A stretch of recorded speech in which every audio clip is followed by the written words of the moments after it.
আমাদের যে যুব সমাজ তাদের সংখ্যা প্রায় 12 কোটির মতো।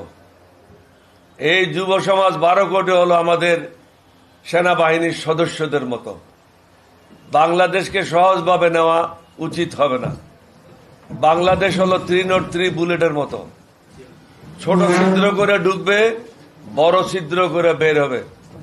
সুতরাং যাই কিছু হচ্ছে আলাপ আলোচনার মাধ্যমে সমাধান করেন এবং আপনাদের ইউটিউবারদেরকে বন্ধ করেন, বাংলাদেশের বিরুদ্ধে মিথ্যা প্রচারণা বন্ধ করেন।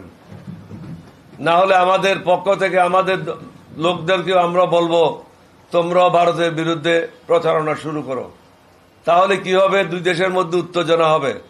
দুই দেশের মধ্যে উত্তেজনা হলে আপনারা মনে করছেন বাংলাদেশ ছোট দেশ, কিন্তু বাংলাদেশের অনেক বন্ধু দেশ আছে যারা নিউক্লিয়ার পাওয়ার আছে। সুতরাং এত সহজভাবে জিনিসটা নেবেন না। It is unipolar world. বাংলাদেশেরও বন্ধু আছে যারা সমস্যা হলে বাংলাদেশের পাশে দাঁড়াবে।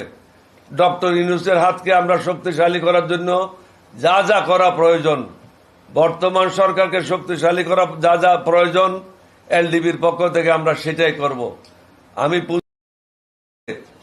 যেভাবে হোক দোষরদেরকে চিহ্নিত করেন, চিহ্নিত করে তাদের তালিকা প্রস্তুত করেন। তাদেরকে বদলি করা সমাধান নয়, তাদেরকে চাকরি থেকে বরখাস্ত করেন এবং তাদের বিরুদ্ধে ইনকোয়ারি করেন। এমন কোন কর্মকর্তা আওয়ামী লীগের পাবেন না, আওয়ামী লীগের ইউনিয়ন লেভেল থেকে সর্বোচ্চ লেভেল থেকে এমন কোন নেতা পাবেন না যার কাছে 50 কোটি টাকা থেকে কয়েকশো কোটি টাকা নাই। হাসিনা নিজেই বলেছে তার ঘরের পিওদের কাছে 400 কোটি টাকা আছে। সুতরাং সাবধান হতে হবে আমাদেরকে। এই সরকারকেও সাবধানতার সাথে আগাতে হবে। মনে রাখবেন, মাকড়সা কিন্তু খুব শখ করেই তার চারিদিকে জাল বুঁধে, পরে ওই জালের মধ্যে তার মৃত্যু হয়। মাকড়সা কিন্তু তার বুনা জালের থেকে বের হতে পারে না।